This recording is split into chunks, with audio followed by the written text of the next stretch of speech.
Welcome to a brand spanking new episode of Who Do You Think You Are? An exploration into how our thoughts, beliefs, and feelings create our reality. My name is Lesia and I'm your host. I'm joined by my co-host on this show and in life, Glenn Sheridan. Every episode, we're joined by a special guest who inspires us to consider not only what we think, but how we think, and how that thinking impacts our life experience. It's time to get this conscious conversation started as we ask today's guest, who do you think you are? Hello, everyone, and welcome to another episode of Who Do You Think You Are? My name is Lesia, and once again, I'm here with my co-host on this show and in life, Mr. Glenn Sheridan. Good morning, everyone. And today, as always, we have another super special guest that we are so excited to engage with, to talk with, to catch up with, because this person is also a good friend of ours. But as we get started, as we have been doing so for the last few weeks, I just want to first say thank you. We are so eternally grateful to be coming to you from Saanich on Vancouver Island, where we live, work, breathe, and play on the unceded lands of the Wasanich people. We are so grateful for the opportunity to do so. Thank you. Haichka. Yep. So here we have another guest who is going to engage in conscious conversation and get us thinking about what we think, and how that thinking impacts our life experience. So this individual is the founder of a company called Live on Chocolate. Since 2009, she has created delicious handmade chocolates that are certified organic and fair trade and are now sweetened with coconut sugar. In 2019, she started the dream of making chocolate straight from the bean, sourcing cacao through direct trade co-ops from Ecuador and Belize. And what this means is that the farmers that she works with are paid a higher price for their labor, and the farms themselves do not use child labor, which is so prevalent in the chocolate industry. In 2020 and 2021, Live on Chocolate won in the International Chocolate Awards for their 75% Ecuador bar. Super exciting, and it's super delicious. This individual continues to innovate and has a second business on the horizon that will further support direct trade with cacao farmers and their families. In addition to this, because this is a good friend of ours, I would like to add that we have known this individual since 2008, when I still remember when her super creative artistic resume came across my desk when I was starting to hire people for my bakery that we were about to open in Toronto. And she was the first person that we hired for the store. And she was the one staff member that I had that I remember could basically walk into the kitchen when I was super stressed out, overworked, undernourished, like totally sleep deprived. She could ask me any question and I wouldn't immediately sort of like get all, tensed up and whatever, because she has this super chill vibe about her. And even though she was my employee to begin with, we became friends and we are still in touch today. And it has been such an absolute joy. It has been so inspiring. It has been so amazing just to watch the trajectory of her one-woman business from what it was when she first started in 2009 to where she is today. So I know that there is so much more to talk about. I am so excited to hear more. I'm so excited to catch up. So without further ado, Stacey Burgess, tell us, who do you think you are? Thank you, Lesia and Glenn. That was such a great intro. Thank you so much. So I was thinking of the question I knew you would ask, and I am a curious maker. I've been vegan for quite a long time, and I started my chocolate company because I knew there could be better vegan chocolate available. I didn't necessarily know that it would be something I was making a business from. I just wanted to eat it myself and to share it with my friends. And so that's how my company started, which I realized over the years, I've definitely lost myself in the company. So this is a perfect conversation because who am I, not who is my company? Something I really became aware of in the last few years is whenever anybody asks me, how are you doing? I tell them what I'm doing. not how I'm doing, what I'm doing. And that's when I really started to realize, wait, I am not my company. It's a huge part of my life. It's my whole life, really. And I love what I do. I'm very passionate. But yeah, I think I'm really working on just the awareness of who am I outside of my company.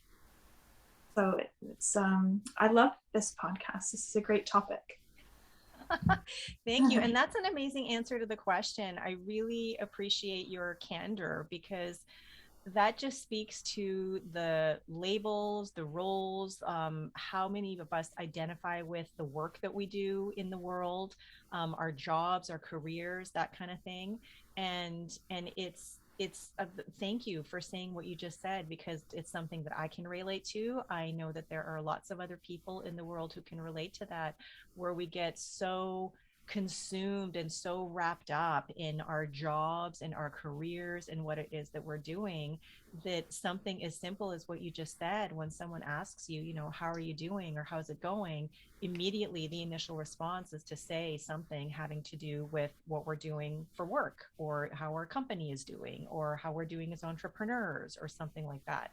And that's the distinction, and that's why we have this podcast, who do you think you are, because there is a distinction between who we think ourselves to be based on how we're thinking, what we believe, how we're feeling, and whether we're creating from circumstances around us and experiences around us, or whether we're really tuning into that inner wisdom, that intuitive creativity, that is the infinite expansive universe, that is source, that is that one incredible, amazing, energetic flow, that is the essence of everyone and everything. And if not for that, I mean, you wouldn't have been creating all of these super amazing, and they are amazing. I'm not just saying this because you're my friend, but they are, like super delicious, beautiful, artistic, creative, exquisite, not just in appearance, but in nuance and flavor and texture.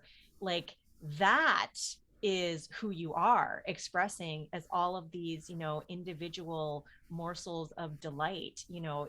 That creativity is what shows up in how much care you put into the kind of packaging that you choose to wrap all of these incredible, amazing bean to bar, chocolates and things that you produce.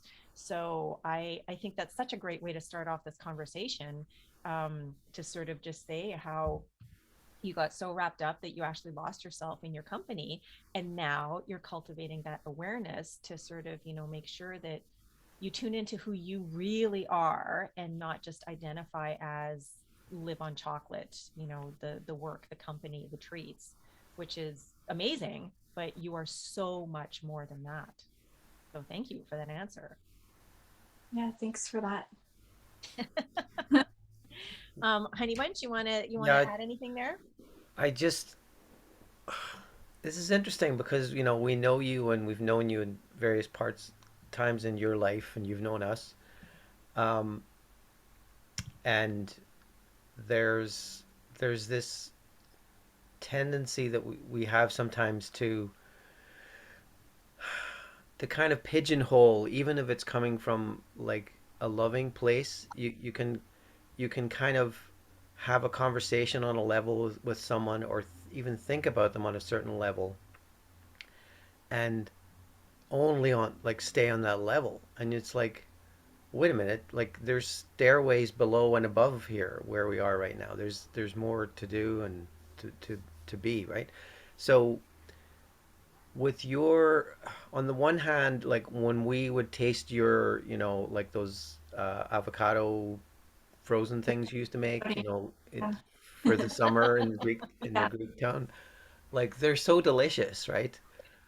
But there's also like so much work went into those things that it's, you, like we know on this head level that, oh yeah, there's a lot of work that went into making so many of these things, but also perfecting the balance of flavors and the texture because it's water's involved and ice, whatever.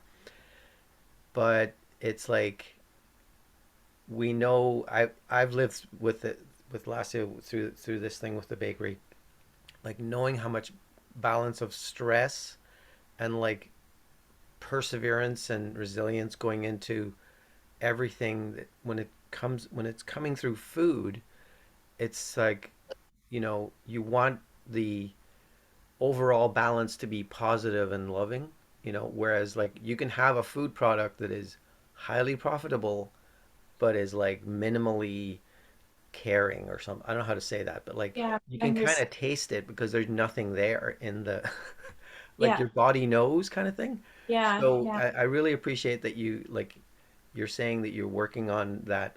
We all are, right? This identity thing. Who am I and what am I doing? And but yeah, that's like it's through stuff that you've made and last they've made. Like I can kind of tell when the recipe doesn't quite work or something. It's yeah, because it's in here or it's not right yet or something. yeah. So yeah, it's interesting, but it's like yeah, your stuff's amazing, but it's also like that's not the point. You're amazing, right? Thank you. That's the thing. So Yeah. Yeah, I definitely relate. I feel that that's kind of spot on. Like it's my like my background education wise, I went to art school. And mhm. so I feel like it's very artistic and creative, and it's my passion and love in food. And then when people taste it, there's that difference that you can tell that it's made with high quality ingredients and not just something thrown together to make it highly profitable, that it actually has substance to it and nourishment, and even buying like organic, and we're certified organic too, which means not just using organic ingredients, but we actually go through an audit process with our certifying body is EcoCert. And so we have to make sure to collect and keep all the papers, everything like receipts and incoming purchases, just everything to show the inspector that, okay, this is how many raw ingredients we bought, this is how much product we made, this is how much we sold. And in the calculations, they can see that clearly everything was organic, because what they're Yeah. looking for is if there's, I think it's a 5% negative or positive, where there's Okay. more ingredient, more product sold than ingredient purchased. That's where they can find if people are using conventional to put into Right. the product to get a higher profit, because the conventional ingredients are cheaper. Yeah. And so having certified organic for our actual products, that just really means that it's a company and a brand that can be trusted, that it is. A lot of people get confused with the labels, and some people don't really believe it. And I think they hear that, it could be up to 95% is organic, but 5% is non-organic. Like that could be for produce, say spinach in the clamshells. I think they allow a certain percentage, but so either way, they don't do that for us. And so what we're certifying, it's 100%. Some ingredients like salt is not. It's a mineral. It's from the earth. Yeah. Like it's not organic or conventional. But yeah, it definitely, that's a whole other kind of level of commitment, like of care that I have too, that comes from inside me, because Mhm. the profit definitely is not as high as it could be, but organic is really important to me. And then to show by getting the certification, yes, we are actually really organic. We're not just saying organic, um, because it's not, it's just a matter of keeping things organized and having it inspector come once a year. If anything changes, we submit it to them. Like it's really not a big deal. It's not as expensive as people think. So if I can do it, like I'm a small company, and to me it is a priority. So it means I can put that little organic certificate, Mhm. or the logo on my products. And I think when people, the consumers, do care about organic, that it could be a selling point, because if I'm beside another chocolate that has no organic certification and mine does, even though it's a little bit more expensive, I still think people are drawn towards that if that's what they're looking for. Yeah. it was, oh gosh, it's so interesting listening to you talking, Stacey, because it's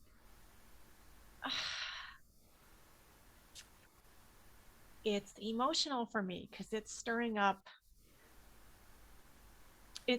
stuff from LPKs. And for those people who don't know, because I don't know how many times I've talked about this, LPK's Culinary Groove was my bakery in Toronto, and it's the one that Stacey was hired for. We're both starting to cry. Best bakery. She was way ahead of the time. Like, yeah, best bakery, best products. Okay, wait, hold on a second. Lesia, you inspired me to do what I do. Okay, all right. So This, Geez, we're gonna need more tissues here. What's yeah. but Okay, this anyway, but this is what I'm talking about, because I mean, on the one hand, I'm listening to you and these feelings and these memories are getting stirred up in me. On the other hand, I'm like, or not on the other hand, but in addition to that, I am so proud of you for just persevering, for your tenacity and fortitude and resilience, and for your commitment and care. I mean, those are the words that you just used. And as you were talking about organic certification and the auditing process, and really like making that happen, um there's stuff that you were able to accomplish that we just weren't able to accomplish with LPKs in the 4.5 years that we had the retail space, and we're doing everything that we were doing, even though that was part of my dream. But I think about all these things that you're talking about in terms of your business, and really it's your business is what it is because of who you are, because of that commitment and that care, because of your love of beauty. I mean, we were talking about this before, we started on the podcast commenting on your lovely background there, and you were telling us about all the different elements that are, because that's an actual background, folks. That's not a screenshot or something like that.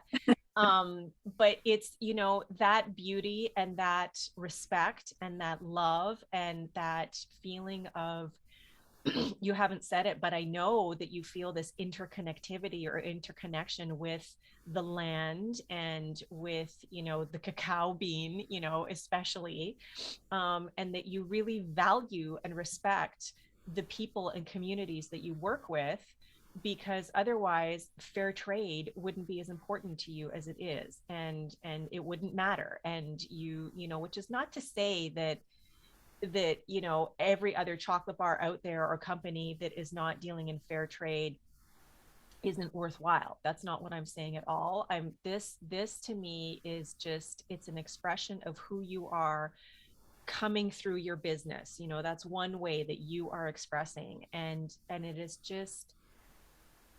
it just fills my heart, with joy, and blows it wide open just to know how hard you work, at that commitment and care, in every single morsel. And it should, and I get this because I felt it and experienced it with LPK's Culinary Groove, where you got to get the balance of the flavors and the infusion just right, and the texture is so important, and the way it looks, like every single aspect of it, is just this incredible, amazing creativity expressing through and as you, and you just take such care, and you have this incredible, steadfast, unwavering commitment, even to the point of losing yourself in your company. But that same thing that has opened you up to creating, to birthing Live on Chocolate into the world, initially as a food business and now as another business, which I'm hoping we get to talk about a little bit more. That is that same energy, that same creativity, that same inspiration, imagination, all of that is who you are, that is reminding you that, as awesome as all that is, just like Len said earlier, you at your core are so much bigger than even that. And so it just, I'm yeah, I'm so proud of you. I'm so grateful for you. I'm so excited for you. And even though this stirs up stuff in me that I'd still process every now and then.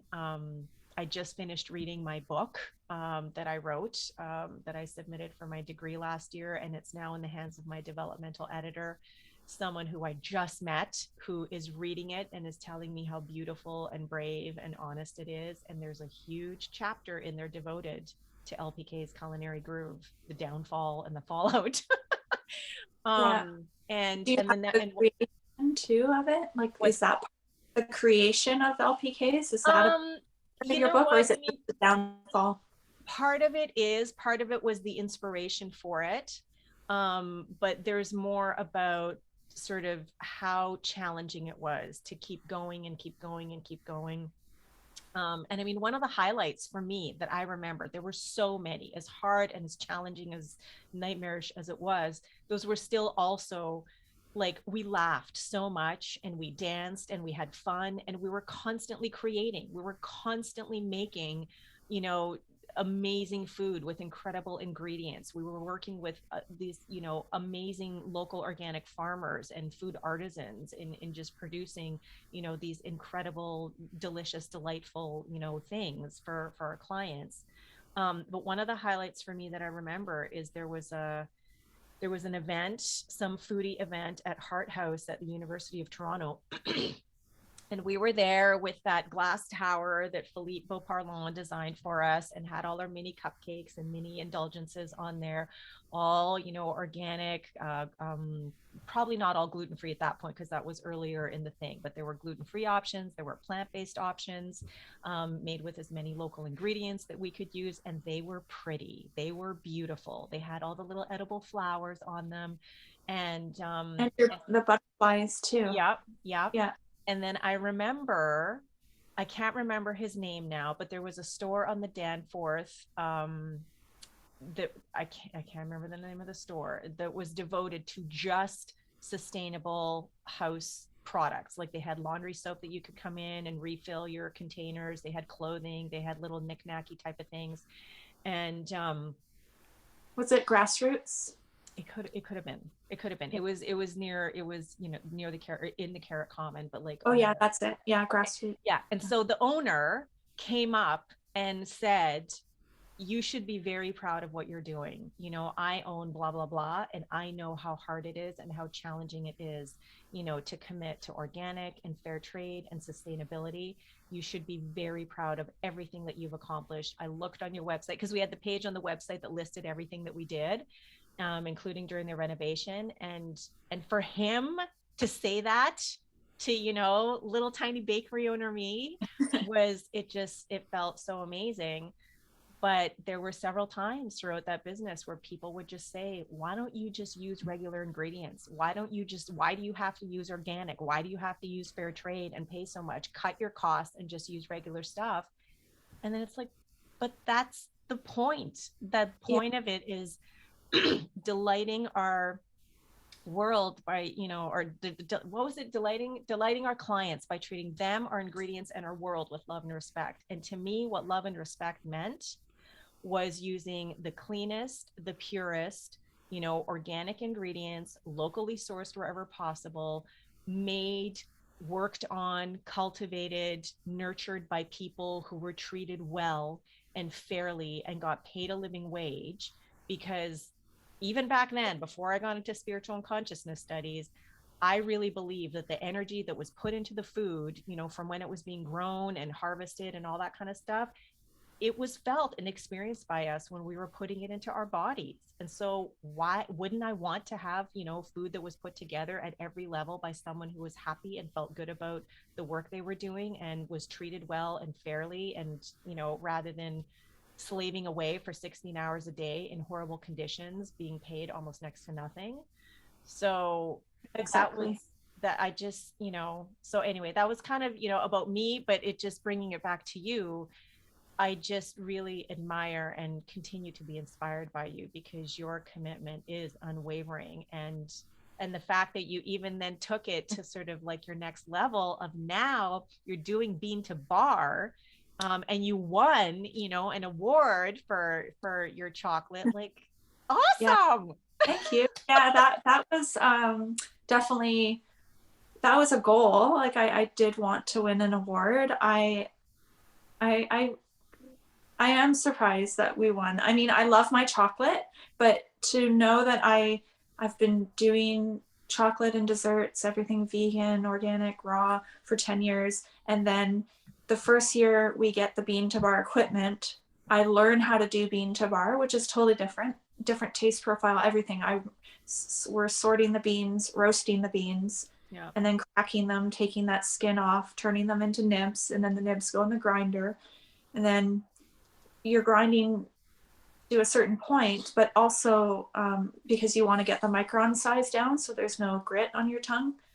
Yeah. Um, but also, yeah, Glenn, Yeah. but yeah, the mouthfeel, it's very important. And so some people want gritty chocolate, and that's fine. It's a little rougher, but some people don't. That's not my taste. And so it's refined to the point where it's say 15 or 16 microns, but also within that processing, there's flavor development of all the volatiles, like compounds in the cacao bean. The longer they're grinding, um, they evaporate. So it's very interesting because when I have the beans and the sugar in the grinder the first 2 days compared to the end, when I take it out, the flavor has changed completely. And so I have had a few batches where I thought I do a taste on the second day, and then the third day, and for fourth day, and I'm like, oh no, I don't know about this batch. But you just let it go because there's nothing to do Mm-hmm. except for wait.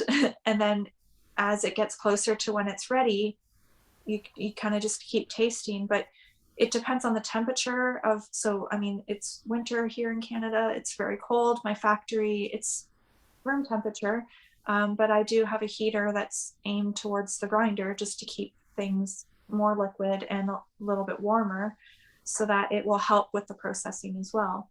And so if in the summer I'm making the same batch, it will definitely develop flavor a little bit differently because the temperature is a little different. So I'm working on just keeping things very consistent. But when you're doing bean to bar, it's almost impossible because the batch from last season, the cocoa beans that I got, compared to this season, they might have had more rain or less rain, or things change Yeah. when it's a raw ingredient. And so as much as I can control the flavor and it is to my taste with the coconut sugar, they could vary. So it's definitely, I feel again, more love goes into it, and the farmers are paid better, and it's more direct trade. So there's less middlemen. Like I buy from a co-op because I'm not at the quantity yet, the volume to buy actual direct from the farmers.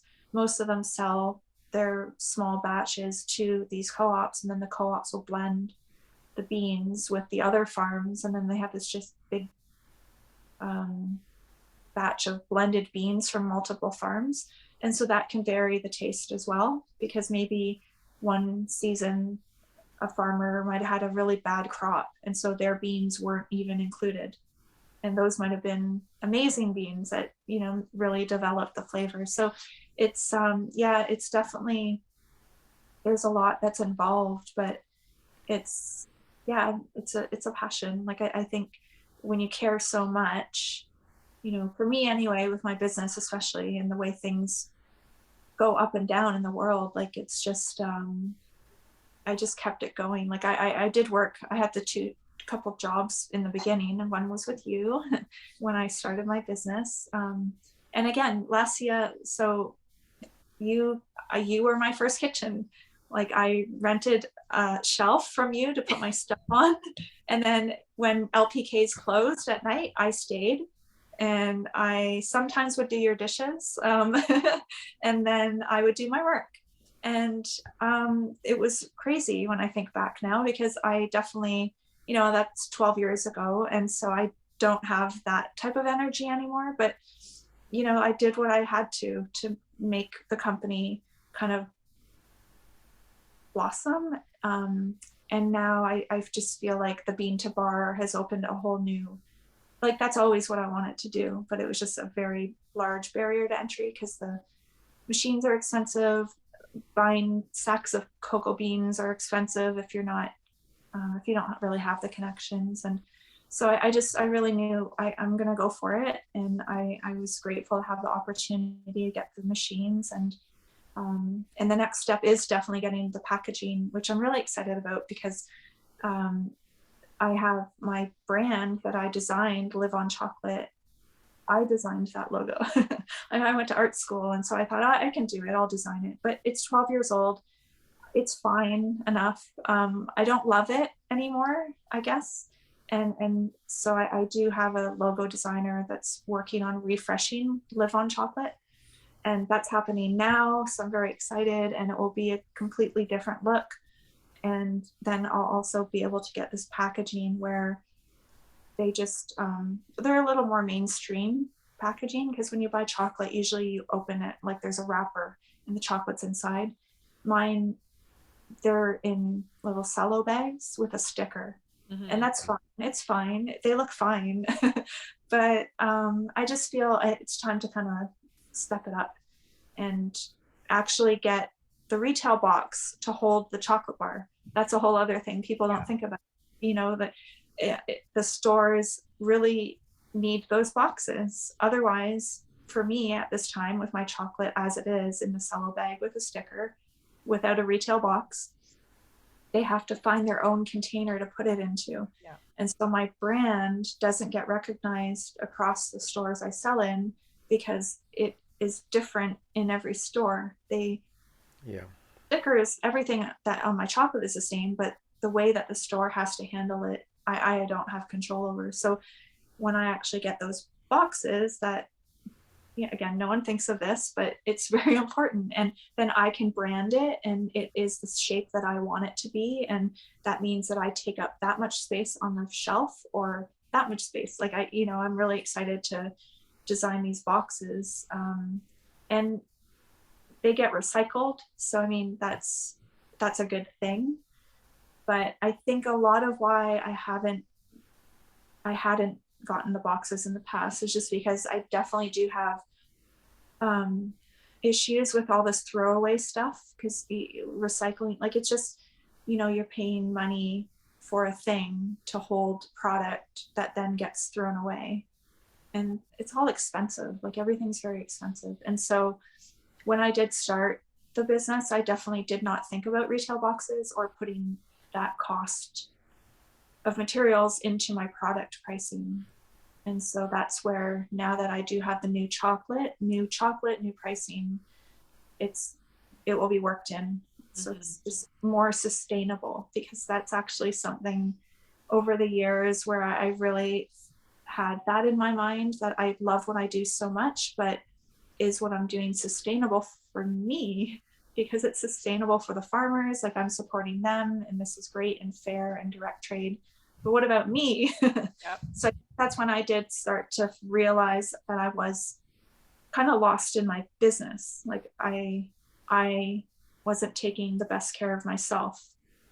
Mm-hmm. So that's where we're flipping a little. And I suppose the last couple of years made that a little more apparent, because just with grocery stores and sales across the board kind of slowing down for a lot of businesses in the world, there was a little bit more time to think about things, or to take a new direction. And so I, in 2020, started to take an online course for organic skincare formulation.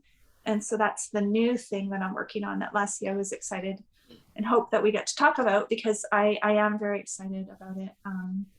And the skincare formulation, it helped me to realize that I don't really do much self-care. My business, I love my business, and that's what I do. And everything else is very basic. But then when I learned about skincare and aromatherapy, that's actually what got me the aromatherapy, because you can just smell something. And so it's like chocolate or desserts or baked goods or cupcakes, anything. You smell it, you see it first, but then you smell it, and it just changes. It's like, oh, I want that, or there's this chemical reaction in your brain. And so with the skincare, that was my really kind of the focus, was to learn how to blend the essential oils in a way that it smells beautiful but can also help the skin.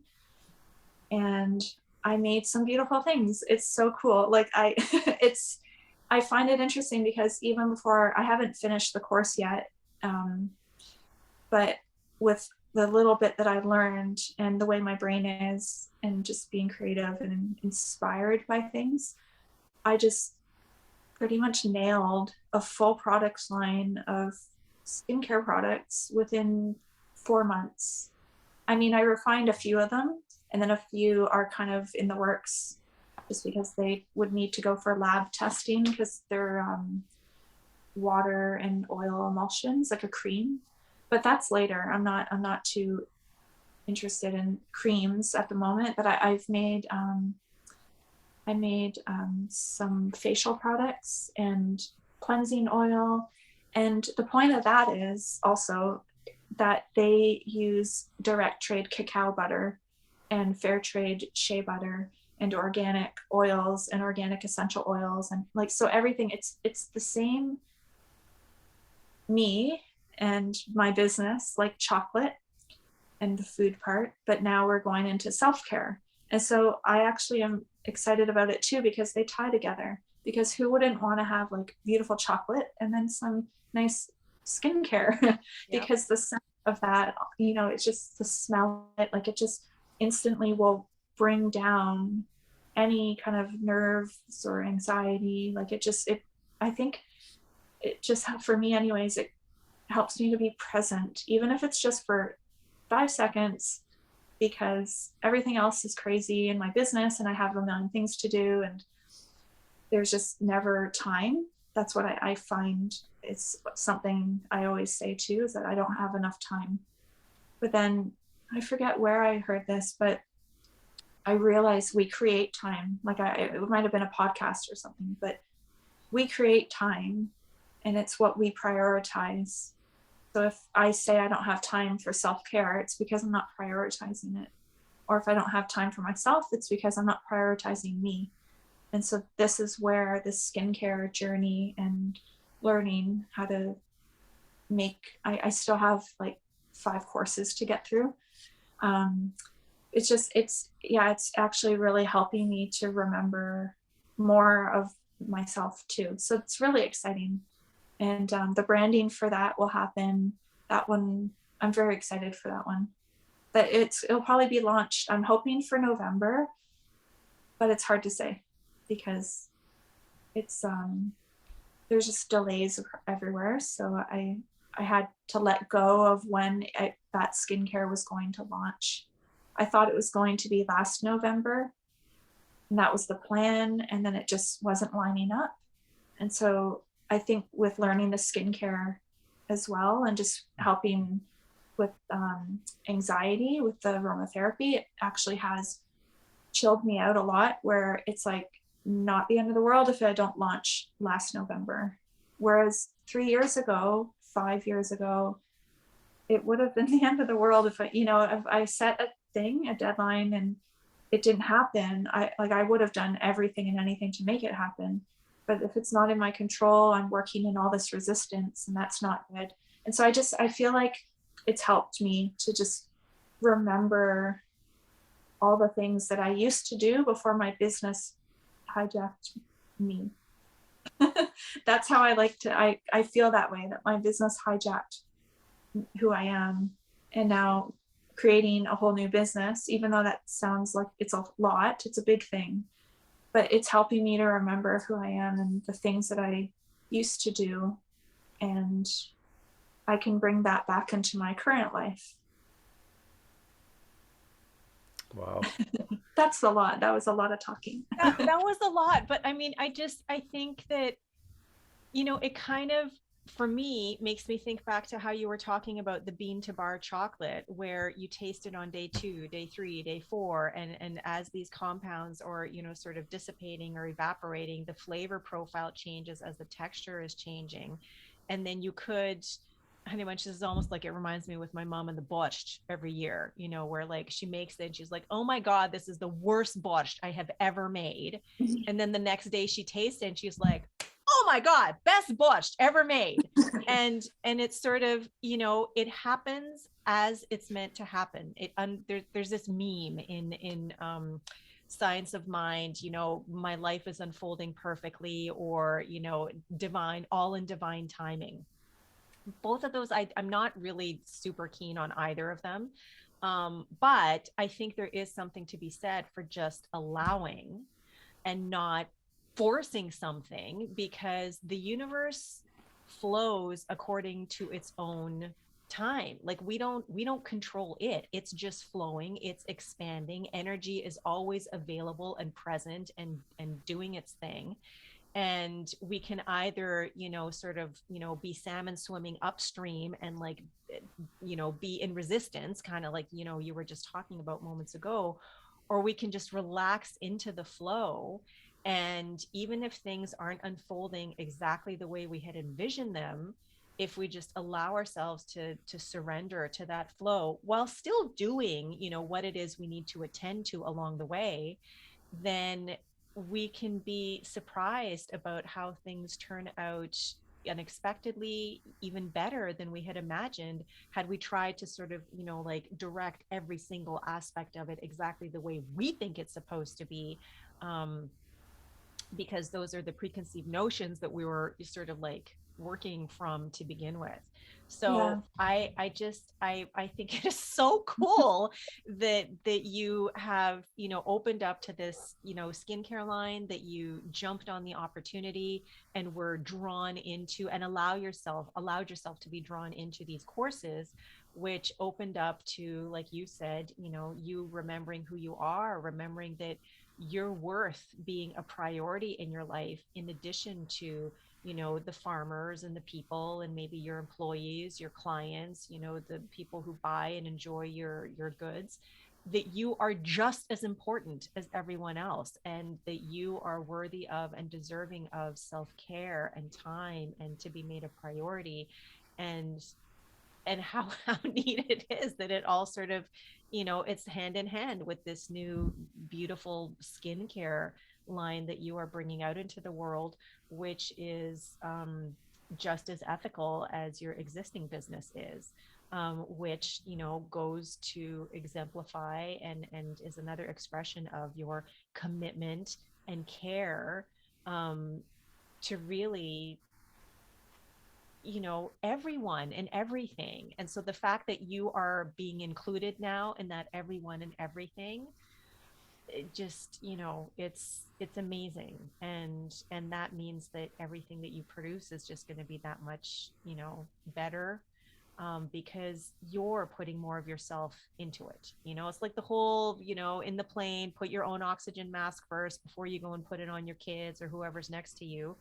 um, you have nothing to left to give, you know, at some point, you know, like fumes, adrenaline, whatever, like it'll keep you going for so long. But at some point, if you really, really want to allow that creative energy, that essence, that imagination to flow, you got to keep nourishing yourself along the way. Otherwise, it's empty, and it'll find its, you know, it'll find its way through someone and something else. So Yeah. yay. Thank you. Yeah, I love that. I agree. Yeah. Yeah, something that I have, it for me, honestly, it wasn't until I went into spiritual and consciousness studies that I really, really, really began to understand that. And the whole idea of choice too, you know, like we're, even though a lot of times, and we've talked about this numerous times, of how we're always choosing, even when it seems like there's no choice to be made, we ultimately decide whether we're just going to sort of like, okay, I can't, there's no choice for me to make, I can't do it, it's impossible. Or it's like, okay, between door number one and door number two, neither of those work, so I'm going to think up, you know, a door C, which is like, you know, Yeah. not Yeah. even on the same trajectory, but it's like there's always, always, always something to choose. And when we choose, then we are empowering ourselves, you know, to create our life by design rather than by default, and just, seeing what happens. And once I learned that and really became aware of that, I just thought, well, if I have the power to choose and I have the power with my decisions to impact the way I experience life, why wouldn't I choose? Why wouldn't I make conscious decisions that help me to create the life I want to create rather than maybe what's been going on up until now? Not always easy. Sometimes it's really hard. But still, I would rather be an active participant in my life experience than just, letting it sort of wash over me, because even that, having now dipped my toes into quantum physics a little bit through my spiritual studies, we are the ones creating our reality, period. There's no objective reality happening around us. We create our reality according to how we use our minds. That's it.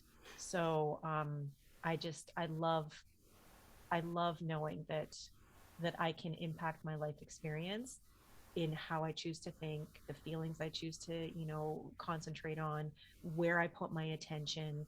And it's amazing. Yeah, it's true. Glenn, Glenn.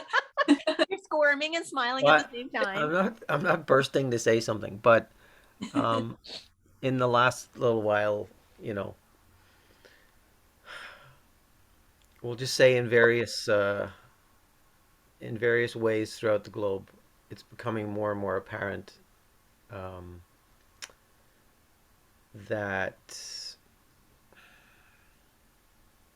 well, to me anyway, it's becoming more apparent that it's just all what you believe is what you're going to see, Mhm. and it's sometimes a challenge or a difficult thing to remember that everyone else around us is only seeing what they believe, and what they believe and what another believes doesn't necessarily translate or um, connect well with others, you know. So if you just take it as a straight like binary option of one or this or that, um, depending on which side you're on, like you can only see that one thing. So it's it's amazing to you that the other people opposite you can't see what you're seeing,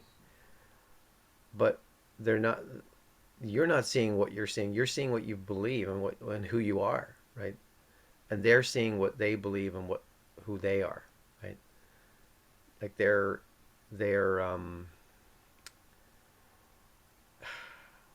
another manifestation of, and you are another manifestation of um, creativity, like God, creation, whatever. Um, and it's so powerful that it's like you get wrapped up in your creation, and you forget that it's like there's more going on here. Like you can zoom out and see that, okay, this is just one thing that I have created, or I'm experiencing this one development, you know. Um, but for others, they don't see they're not standing in your shoes. They don't understand, you know. So wrapping it back into what you were both saying there, it's like these. I'm going to try and do this. It's not. It's Mm-hmm. not. I'm kind of losing what I'm saying as I'm saying it.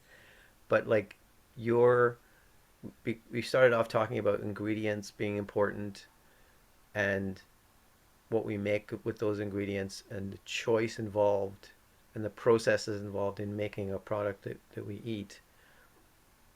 Um, that you can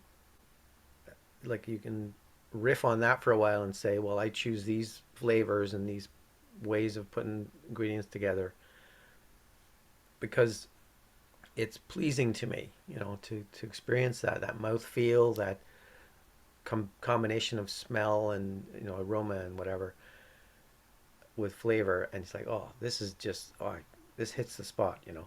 But then to take those same things and make like something else that's useful and beautiful, like a skincare product, for example, that's just another, that's like looking at a beautiful piece of art or something and then just walking around the corner and seeing it from another angle and realizing, oh, wow, there's something else going on over here. It's the same thing. I'm just seeing it from a different point where the light, hits it, right?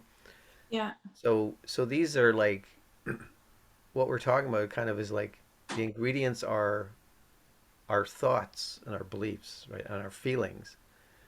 And we forget that we're the ones choosing to put them in and take them out and put too much we've put too much of that in, so we got to wait till it burns off, or we got to wait, we can take it out quickly or whatever. But really, it's like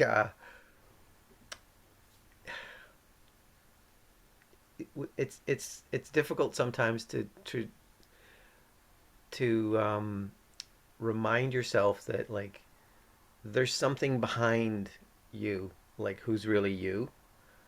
There's more going on than just what you're going through right now.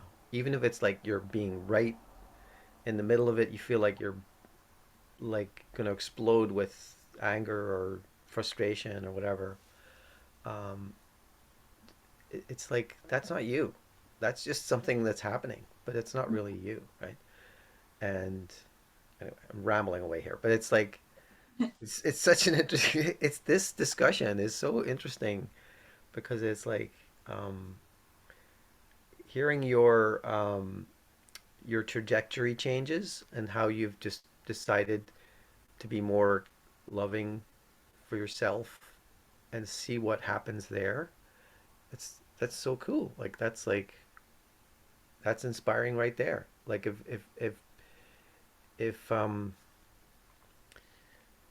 if you can find a way to like spread that through inspiration, like someone sees like a simple thing, they see on a counter that you've got cellophane wrapped or whatever way you're going to change it, chocolate, but then you're like, oh, she's branching out into, or they're branching out um, into skincare. It's like, wow, it's not just I'm going to try that. It's like there's seeds that are planted in people when they realize like there's more possible. There's infinite possibilities. As Les is very fond of saying, it's like it's always so much more available. But it's like, what do you want to choose to focus on? You know, you like who are you and what do you want to do? You know. Yeah, yeah, exactly. I love that, Glenn. Because I think the other interesting part about getting into skincare is like chocolate. I never thought that I would have a chocolate company. I never thought that's what I was going to do. And I feel like it found me. Mm-hmm. And so now this skincare journey is interesting because I have cacao butter, I have coconut oil. And when I use those ingredients over the years, if some were to go onto my hand, I would always do this and I would rub it on my arm and I'd rub it on my arms. I always did that. But I Yeah. never thought, oh, I should make a skincare brand. Like, never thought that until that awareness of, wow, I don't really take care of myself very well because my business is the priority and, it gets all my energy and everything Mm. from me. And so now I'm going to, I'm trying to think actually as you were talking, like, how did I even stumble upon taking a skincare course? I don't really know how it came across, but once it did, it was exactly like chocolate. And I was obsessed with ingredients and reading and researching. And I was just, I know because you two know me, like you can see it, but this energy just by talking about it, even it's excitement of, oh, skincare, it's so fun. Like it's the same level of passion and excitement that I have for this new venture that Mm-hmm. I do with chocolate, but it is on a bit of a different level because I feel like it's going to nurture and help me, which then means I can then nurture and help more people again. Like it's a refresh. I feel, yeah, this whole brand refresh for my chocolate company is happening, and then a whole new brand is happening, and that's right from the start going to be a refresh, like it's a brand new thing. Hmm. And part of that too, I had, when I made the first two products for the skincare in 2020, I actually thought, I signed up for the course in May of 2020. I thought I would launch in December of 2020 because I thought, yeah, Christmas, I'll do skincare and chocolate. It's going to be amazing. And even though I had the two products ready, it's way more involved. You can't just slap a sticker on it like a cello bag. It's not so much like the chocolate. Chocolate and food labeling laws are definitely there and important, and you have to follow them. But when it comes to cosmetic and skincare, beauty products, there's just a different level. Um, it's not more strict, it's actually less strict, shockingly. But I think for the skincare products, it really needs its own bottle, and then it needs a box to go in. And so again, that's my bit of a hang up, where I don't really want to buy boxes to put the product in that will then be thrown away. But they need them. They really, the quality of ingredients that I'm using and the price points for which the skincare will have to be, it can't just be a bottle on a shelf. I know that there are brands that do that, and that's completely fine, but most of the skincare products that are being sold have an outside box because it's a glass bottle. And so it does need some protection. And I mean, like, even with that, so again, it's a throwaway thing, the outside box, but I'm waiting until there's a manufacturer in Ontario so it's local. They are getting an FCS. I think it's FCS. It might be FC. Anyway, this is my one problem with the skincare, is that there's so many things and terms, and I really need to Yeah. practice with all of this. But it's a type of paperboard that is recycled, so it's like using post-consumer waste. Right. And so the plant that I want to work with, they don't have their certification for that yet, but they're getting it right now. Mm-hmm. And so I'm not ready to launch anyway. And so I thought, okay, well, I think by the time I'm ready to launch, maybe you'll have that. I hope, because I want to work with them and I want that certification on the box. Yeah. So even with that, again, it's a choice that I'm choosing to put into this new thing of like creating a skincare brand that might not matter to some people, but some people will really look at that and see the certification and think, oh, this is even better. Like this is great. And so, yeah, I love what you were saying though, Glenn, because it makes sense. It's like, okay, I'm making food products that nourish people, and now I'm going to use those similar ingredients to make skincare that will nourish people in a different way, and also their skin. Yeah, it's very interesting. My first guinea pig that I had for my focus group for the first two products back in 2020, she was my seasonal part-time chocolatier that I hired, and so I've known her for a long time, maybe 5 years. And she used the two products, and it completely changed her skin. And I had no idea that that's what I created. I knew what I was making, but I didn't know how actual efficient. Like, I didn't realize it would do that. And that reassured me that even though I am just learning and I'm just starting the course, I've somehow just got this. I feel like, again, it found me. I'm like, something is working, something bigger than me is working through me to make these skincare products and my chocolate and my desserts and all the things, Yeah. because I don't really know what's going on. I do, but do you know what I mean? When it comes to that, I worked with Lesia, and then I worked at a few other bakeries where I actually went into, oh, no, I think that was before I worked with you, Lesia. Yeah, I worked in some bakeries and I was learning to make baked goods, but the products that I actually make myself are not, it just sort of it came to me. Um, and the skincare products are similar. Like they're just very, some are chocolate themed, which, I have to keep that theme, and it's just really nice. But yeah, they're very shocking to me what I've actually created, because I wouldn't consider, I haven't got through my course yet. So how do I know what I'm doing here? But I just somehow know what I'm doing and they work. And with my food production too, I would say that I'm not the most patient person when it comes to making a new recipe. And so I'll do it 2 times. And if it doesn't work, I put it aside. And I don't, if I have an idea and I think, okay, this is what it will be, and it's not, I don't have time. And so, see, but this is my old, I don't have time self. And so with the skincare, though, it did happen that way too. I made the first 2 products, and I think I only changed a little bit here and there once. And then I gave it to some people. I had about 40 people in my focus group, and everyone had not, so I didn't hear back from everyone because people forget or they lose it, they're busy. But the people I did hear back from, everything was amazing and positive. And then it was my part-time worker who had it like amazing transformation in her skin. And like people were asking her, you know, you're glowing, what are you doing, like what did you do, what are you using? And so it just happened for the whole year that she was using my product. Mm. So that I just, that was a whole other level of, wow, I can help.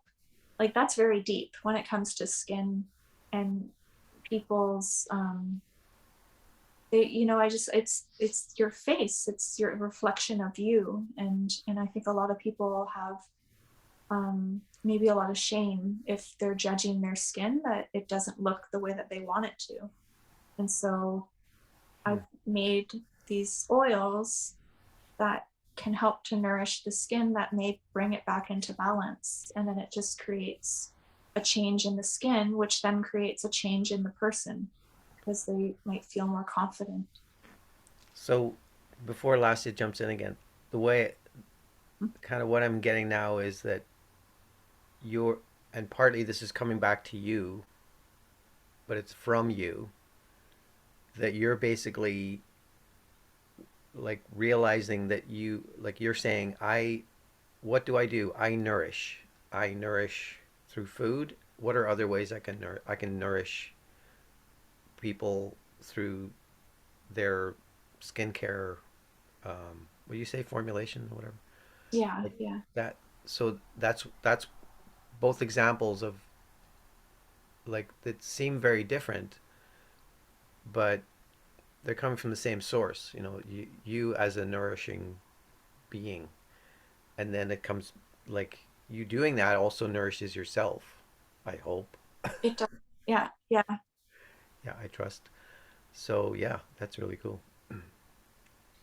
So just, I mean, Stacey, as you were talking, you know, that sort of that whole segment there, I just kept thinking over and over and over again, big magic, Elizabeth Gilbert's big magic. Like just how, you know, when you would say like, I don't know how it happened. I don't remember how it happened. I haven't even taken all the courses yet. It, you know, it's, I just made it, you know, I may have changed it, tweaked it once or whatever. To me, that is what Elizabeth Gilbert writes about in Big Magic, where there's just this incredible, amazing, imaginative, inspirational, energetic flow that is always present, that is always looking to find its way through and as everyone and everything. And when someone opens up to that, you know, it's like you say that, you know, skincare and chocolate, like it found you.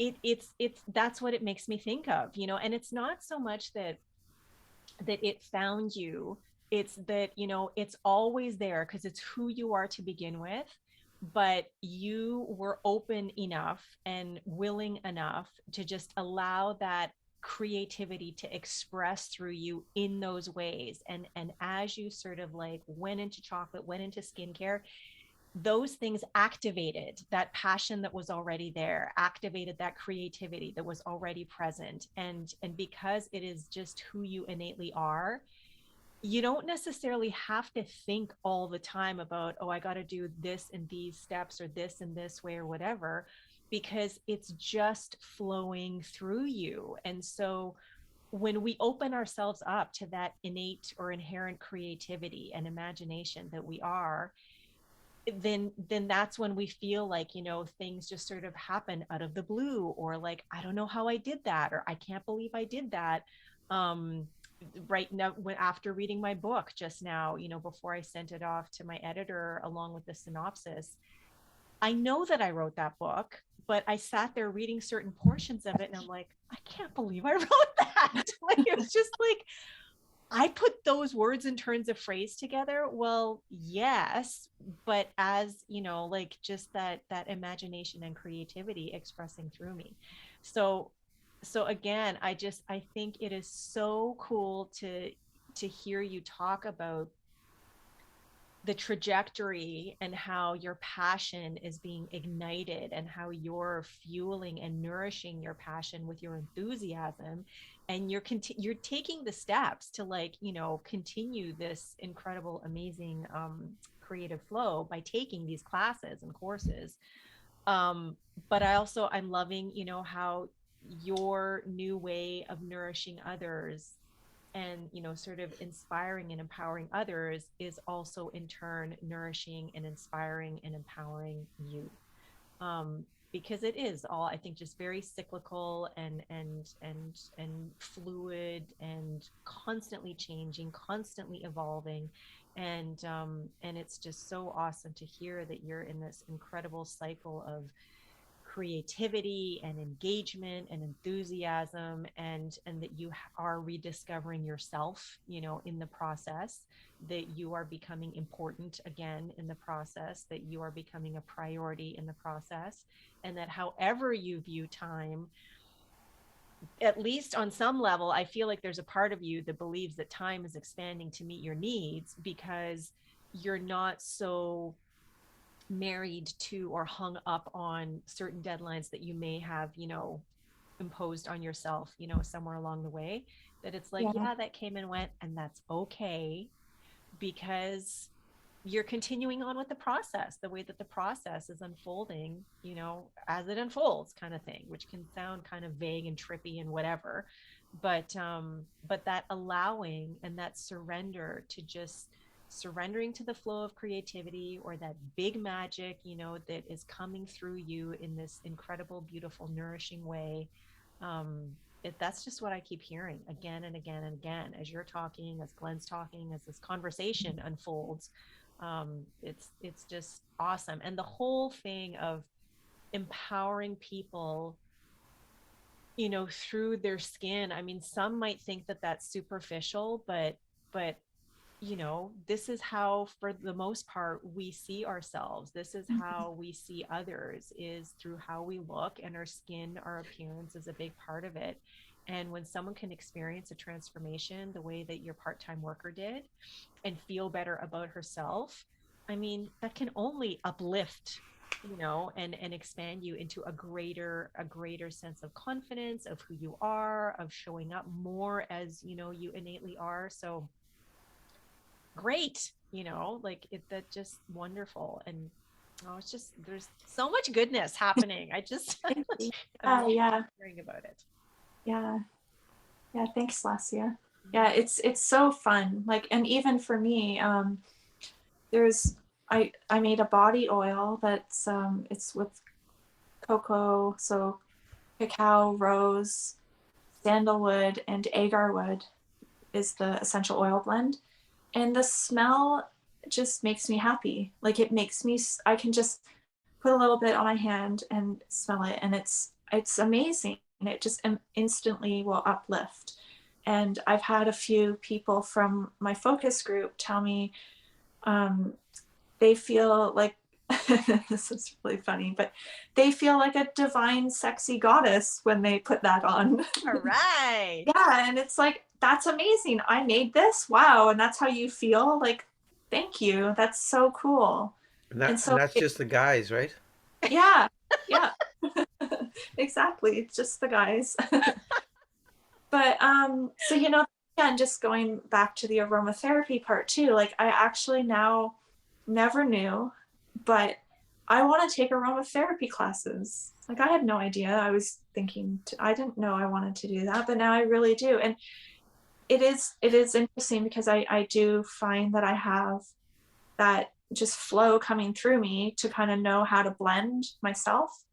And oh, actually, I have a perfumer who I met, and I took my products to him just to see what his opinion would be, and he loved that one. So Glenn, yes, just the men. He smelled a few of the products, and some of them were just not a little too faint. But that one, the Cocoa Rose Body Serum, that's what I call it, he loved it. And that to me was like, wow, you are a professional. Like, you have a perfume line that sells across the world and people love and respect. Like, he does really amazing work. And the branding is great. Like, everything's great. And he's in Toronto. So I was very fortunate to go meet him. And maybe I'll be a perfumer one day. Like, I don't know. I think it is very interesting that, I love my food business and it's still going. But I am opened up to this whole new thing that is still connected to ingredients. And so I think that's kind of the biggest, just, it's all connected to the ingredients. So, It's interesting that like the earth is we forget sometimes like these ingredients, but they're all it's just the earth, right? It's just it's everything's we are all from the earth. yeah, You yeah, know, we're all yeah. different. We're just different ingredients put together, coming out of earth, and and it's ever changing, right? Like it's just strange, but it's like Lassie and I, well, more me, but just really got into grounding the last couple of years, and just where possible, you know, I'll just go out at lunch and just sit and put my bum on the earth and then on my feet and whatever. Yeah. And it's like that connection, you know, is important and vitalizing and all that. But it's just another reminder of like, yeah, we're all just being, the earth is being itself in all of these different manifestations. And so when you take these ingredients and you're like, oh, maybe I can do something else, or you get an inspiration to use something, and then that inspires others because they're like, wow, I really like this combo, how it makes me feel. It's like, again, that's the earth doing earth things. Yeah, yeah, Sounds silly, but yeah. yeah. No, I love that. And the other thing too, you mentioned like inspiration, I think, and like when I share this new project with some of my customers, like in the stores that I go to, so the people who work at the store, I'll tell them what I'm been up to, and they get inspired, and then I feel joy because I've inspired them, and so I just feel like, it definitely, it's a different type of experience with the food too, because people, they'll love the food and they taste it and they love it, and that makes me happy and joyful, and then I can share that with them. But then with the skincare and even just my story and the journey, like, to inspire other people just because of what I'm doing is super cool. Like, I love that. And it's just kind of a side effect. Like, I didn't really put out to do that, but it just happens to be what's happening around me right now. So it's really cool. Wow. And I, this perfumer thing, I've never heard that word before. That's just a person who creates So perfumes and yeah, yeah, it's a huge, like, I think, so the man who I met who owns the business, he hires, so he has a very, I guess, a very good sense of smell, a very good nose, and he'll hire other perfumers to blend what he comes up with, like his imagination, and like the scent profiles of a perfume he wants to create, he'll have them create it. right. But so he I think he's a perfumer, but he doesn't actually make it. I guess he contracts it out. But yeah, it's a really cool thing. And I have a really good sense of smell, which I've always had. And I can smell, um, yeah, I can smell things before other people do. So I mean, for example, this is weird, but um I was at someone's house and they were blending a smoothie in the blender, and I could tell because of being a food person that they were going to grind the motor down because it was too thick and that sound wasn't right. And then I smelled the burning smell, and I said to her, "You should shut that off. It's burning." And she's like, "No, it's not. It's fine." And then she keeps blending. And then all of a sudden, it's like a little bit of like, it just, she could then smell it like, "Oh, it is burning. How did you know that?" But it was maybe only 5 to 10 seconds before she realized it, but she was Hmm. standing right there and I was across the room. So I mean, I know that I have a good sense of smell.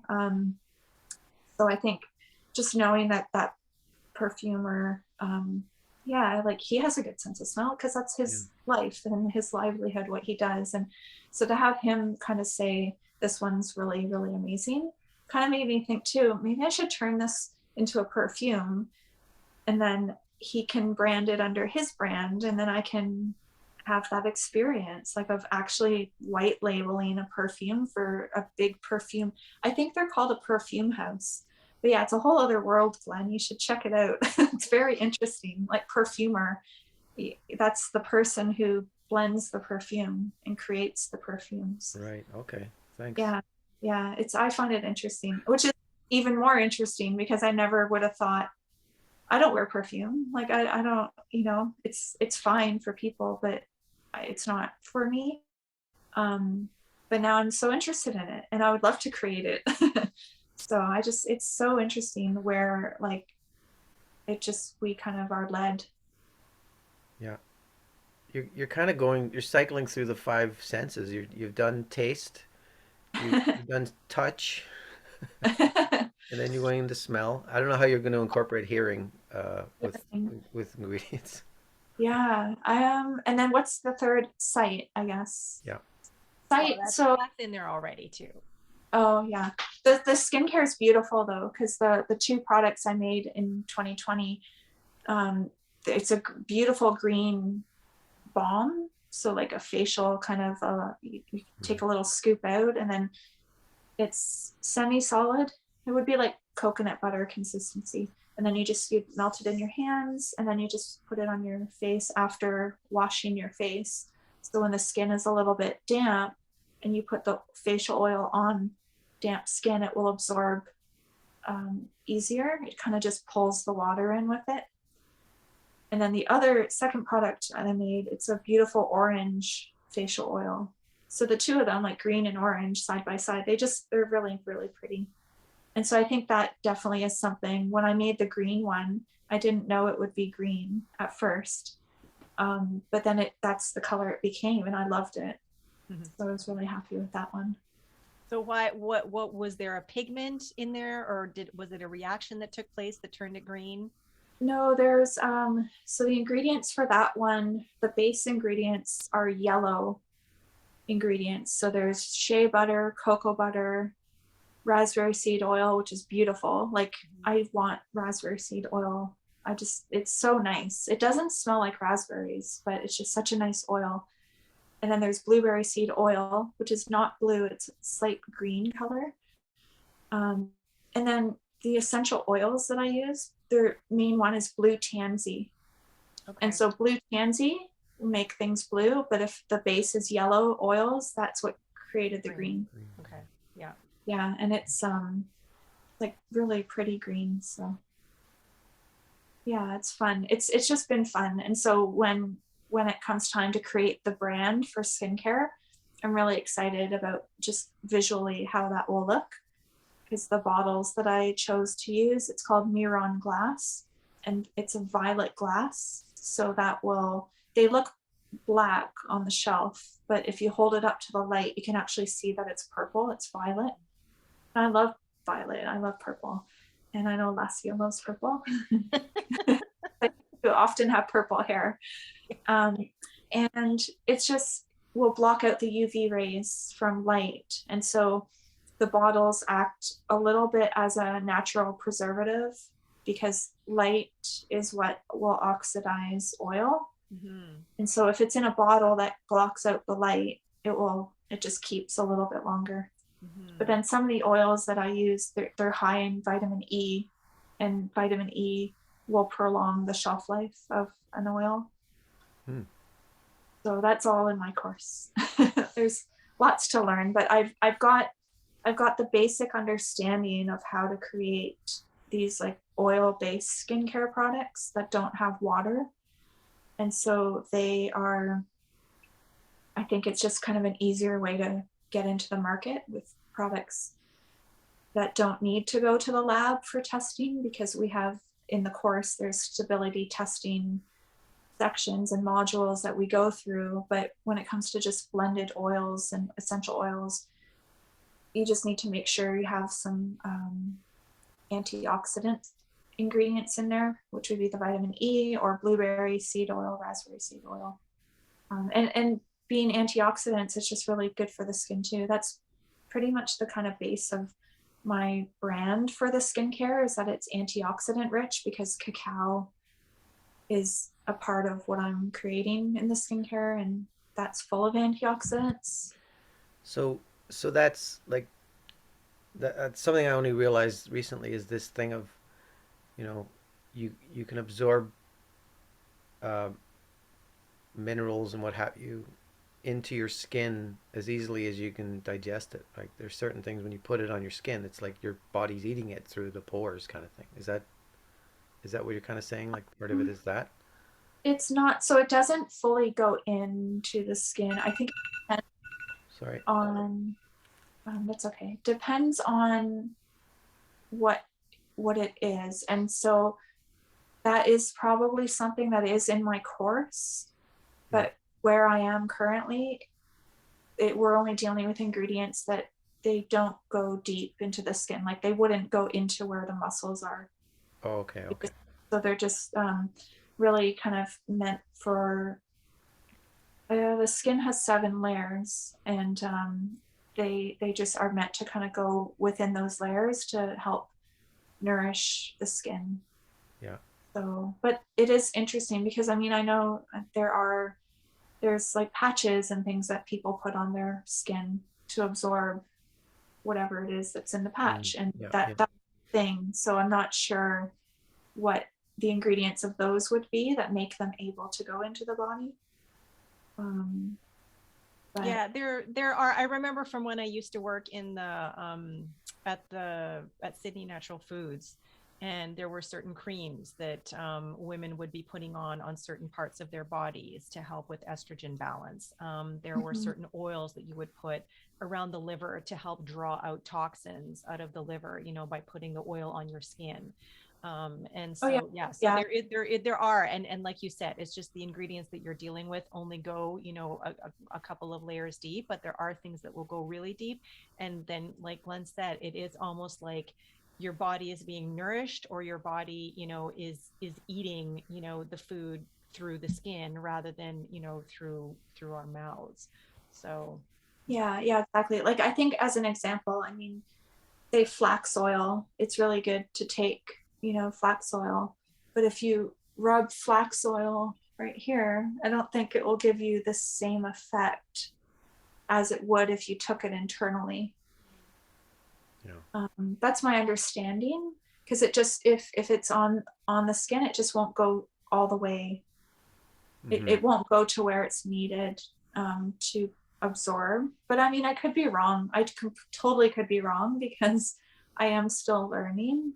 But what I know that I've made, it's meant for more topical, like Yeah. uh, just skin properties. Right. Yeah, but no, that's it. That's interesting. I like that. I'm gonna Cool. look into it. So, Lassie, did you have something to say? no, I don't. It just feels like there's sort of like a nice natural pause to the conversation. And looking at Yeah. the time, we could probably move into the next segment of our show, which is the super rapid fire question round. I don't know if Stacey knows about this or not, but this is where Glenn takes hold of the reins. And for 1 minute, he's going to bombard you with questions. which you Okay. just answer top of mind, no deep thought or anything. And it's just a fun way to get to know you a little bit better. And at the end of 1 minute, Glenn will let you know what you've won. And as always, one is in air quotation marks because it's kind of a prize that is not a real tangible, prize. But Okay. yeah, so Honey Bunch, let me know when you're all set up and ready to go with the questions. And I'll get the timer going. Okay. That. Da, da. Okay, are you ready? Yep. Ready. And go. Okay. Do you sing in the kitchen? Yes. How many tattoos do you have? 0. Okay. Which do you prefer, Doctor Who or Dr. Seuss? Dr. Seuss. Okay. Asking for help or going it alone? Oh, can I do in between? Sure. Okay. Showers or baths? Showers. 21st century or 20th century? 20th. Yoga or walking? Yoga. Sweet or savory? Sweet. Local food or organic food? Oh no, that's hard. I think, can I do in between? Okay. All right. Swearing or hitting a pillow? um, Hitting a pillow. Okay. Magic wand or time machine? Um, that's a hard one. I think time machine. Ding, Okay. So, ding, ding, ding, ding, ding, ding, ding, ding. All right, Glenn. Why don't you tell Stacey what she's Okay. won? Part one of what she has won. Somehow I knew this would come up. Um, from the book Creativity by Matthew Fox, Where the Divine and the Human Meet. Okay. This is him, and then he goes into a quote. Um, it is an ancient pre-modern understanding that the divine and beauty go together. Indeed, that beauty is another name for the divine, and that all beauty calls us back to the primordial divine beauty. In Egypt, around 1550 BCE, hymns were created to the god Aten. They go like this: Beautiful you rise, O eternal living God. You are radiant, lovely, powerful. You nourish, there's that word, the hearts by your beauty. Beautiful you rise in heaven's horizon, O eternal living Creator. You fill every land with your beauty. All eyes are on your beauty until you set. Um, and then later, clearly the poet is saying that all who tap into beauty and put it into the world are in conversation with God, the author of beauty in nature. Okay, now, finally, from the book Geary's Guide to the World's Greatest Aphorists by James Geary. This is a quotation from the Upanishads. No other knowledge is necessary in knowing one's self. For the self is all knowledge. The lamp requires not the light of another lamp for its own illumination. cool. Thank you. I love that. All right. Great Thank you. reminders. Yeah, thank you. Okay, so Stacey, if someone wanted to learn more about you, get in touch with you, find out more about what it is that you do, where would they go? They could go to my website. It's www.liveonchocolate.ca, or I'm on Instagram, and my handle is at liveonchocolate. And I'm based in Toronto, so anyone who's in this area could check my website and see which stores that I sell my products to. And also, I do have an online shop that's up, and it's for the chocolate, so I ship worldwide to anywhere. Wow. Worldwide? Yeah, I'm with Wow. finally signed up for an account with DHL after setting my online store up a couple of years ago, and then I just didn't quite connect. a good courier. So DHL, they're worldwide and they are amazing. They ship. They're very quick, very reliable. That is awesome. I didn't know about Yeah. that part. Congratulations. Thank you. Worldwide. Yeah. So Yeah. where do you know where, like, what are some of the places beyond, have you shipped beyond North America? I've shipped to the UK Mm-hmm. and to Sweden twice. So Wow. that's been cool. Yeah. Oh, right on. That's so neat. Yeah.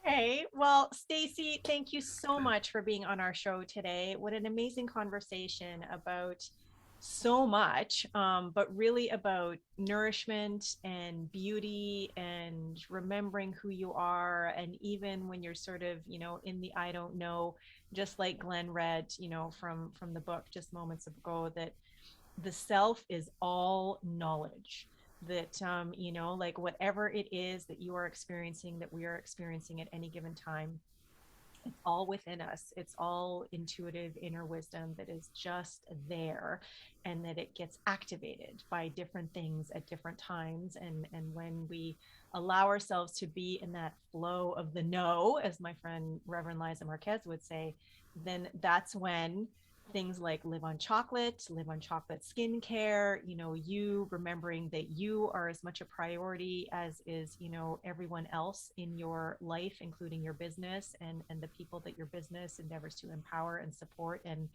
nourish, that you're right up there, on that list of priorities. And I'm so glad to hear that that is something that you're becoming more and more aware of, because the world really is just that much richer for you being in it, and for you just being in the flow of your know, or the know that is you. So thank you. Thank So you. thank you, Stacey Burgess, for being our super special guest today. Thank you, Honey Bunch, Mr. Glenn Sheridan, for co-steering the ship as always. And thank you to everyone who engaged with us, whether you're listening, whether you're watching, however it is that you tuned into another episode of Who Do You Think You Are. Stay tuned. There will be another brand spanking new episode coming up in the next week. All right, that's it for today. We'll see you again soon. Bye for now. Bye. Thank you. Bye. This has been an episode of Who Do You Think You Are? An exploration into how our thoughts, beliefs, and feelings create our reality. My name is Lesia Cahoot, and I have been your host. My co-host has been Glenn Sheridan. We'd like to thank the following for helping make this podcast a reality. Today's special guest, Stacey Burgess. Music, Vasco Lorenco, copyright 123rf.com.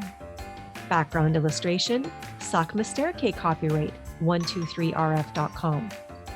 For more information on this podcast and our Lesia Cahoot Soul Excavator, please visit www.lesiacahoot.com. If you like what you've heard, please like, subscribe, and let us know by leaving a comment. Thanks for tuning into Who Do You Think You Are?